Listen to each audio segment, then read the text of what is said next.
d'abord, j'ai découvert un modèle qui fonctionne parfaitement bien, hein, et qui accueille 6000 bénéficiaires, tous volontaires chaque année, qui arrive ensuite à les insérer à 80%, pour 80% d'entre eux. Ces 6000 volontaires sont insérés, la plupart, dans leur territoire d'origine. Donc tout ça, c'est une belle performance, mais ce que j'ai surtout découvert, en réalité, c'est un bel exemple d'un écosystème républicain, hein, qui porte quoi? Qui porte la générosité, hein, et la qualité de notre jeunesse des Outre-mer.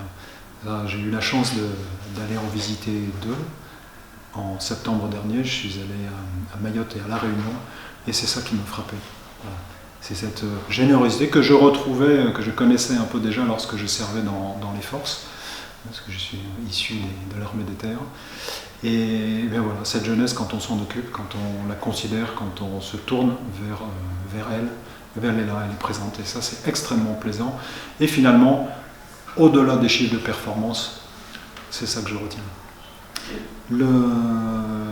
L'autre bilan, le troisième bilan que je retiens, c'est finalement quelles sont les forces du service militaire adapté.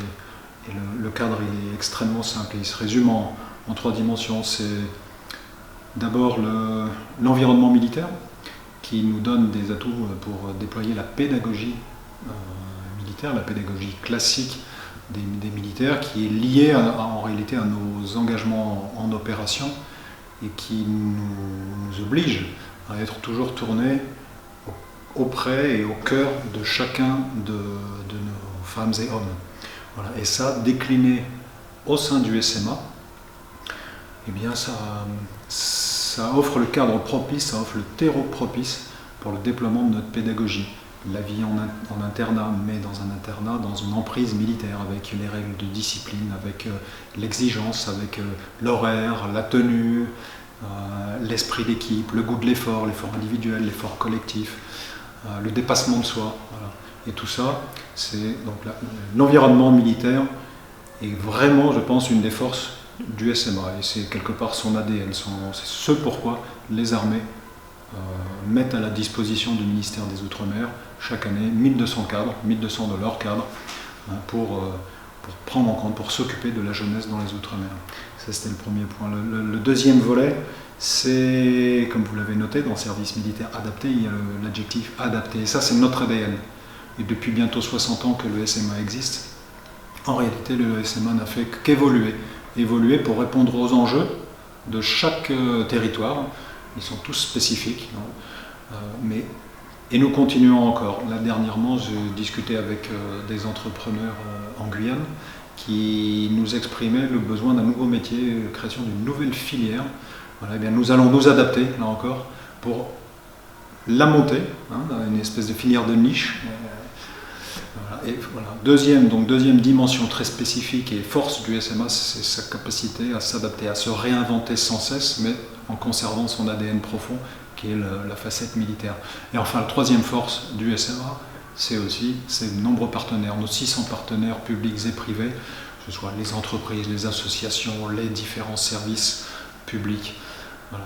Et donc, à nous trois, le SMA, les volontaires et les partenaires, eh bien, nous réussissons cette alchimie d'accueillir 6000 bénéficiaires par an, et pour les amener, grâce à leur confiance et leur estime de soi, bien sûr, les chemins de l'insertion. Voilà un peu ce que je retiens comme premier bilan de ces quelques mois à la tête du SMA.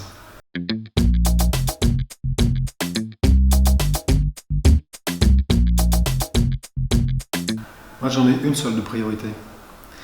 C'est la qualité du parcours que chaque jeune individuellement va vivre au sein du service militaire adapté. Voilà. Tout est tourné sur cet objectif et c'est l'unique priorité. Tout le reste ne sont en réalité que des déclinaisons, hein, des manières différentes de la mettre en œuvre. Mais la seule priorité, ma priorité, toute la priorité de chaque personne de l'encadrement, c'est le jeune qui va de manière volontaire venir chez nous, franchir la porte de la caserne pour ensuite, semaine après semaine, mois après mois, eh bien, se redécouvrir, conquérir l'estime de lui-même, gagner confiance, acquérir des compétences pour devenir et continuer et renforcer sa qualité de citoyen, sa qualité humaine, homme, femme, avec son histoire et construire son avenir. Voilà. Donc ma seule priorité, c'est la qualité du parcours que chacun de ces jeunes va vivre avec nous.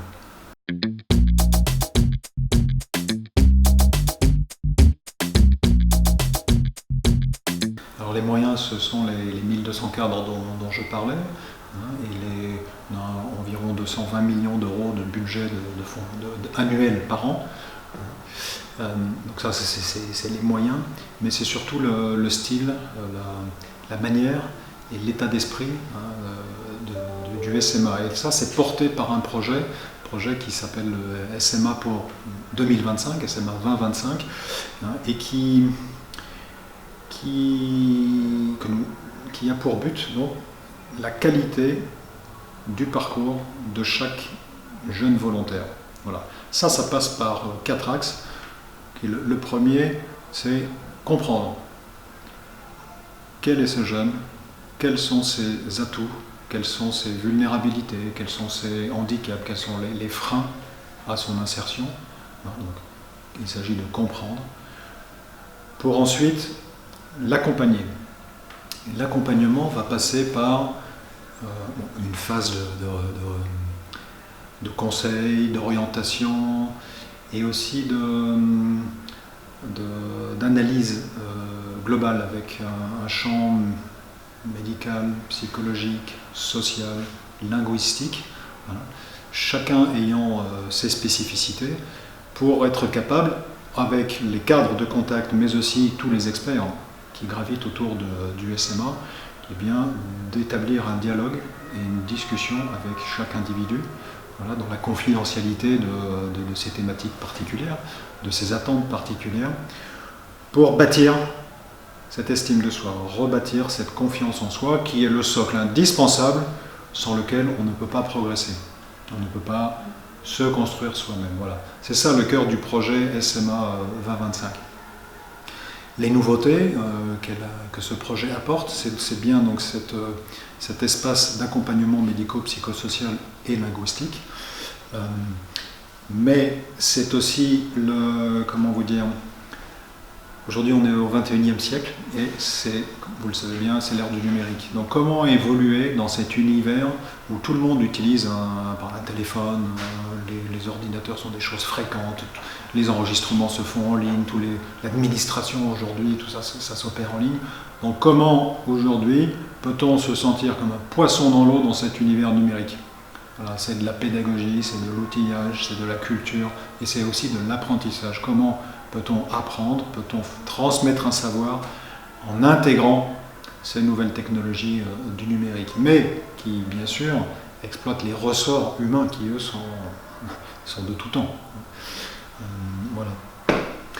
Et l'objectif de SMA 2025, c'est bien donc de faire du coût humain pour chacun de nos 6000 bénéficiaires, pour les accompagner et lever au fur et à mesure les obstacles pour leur insertion.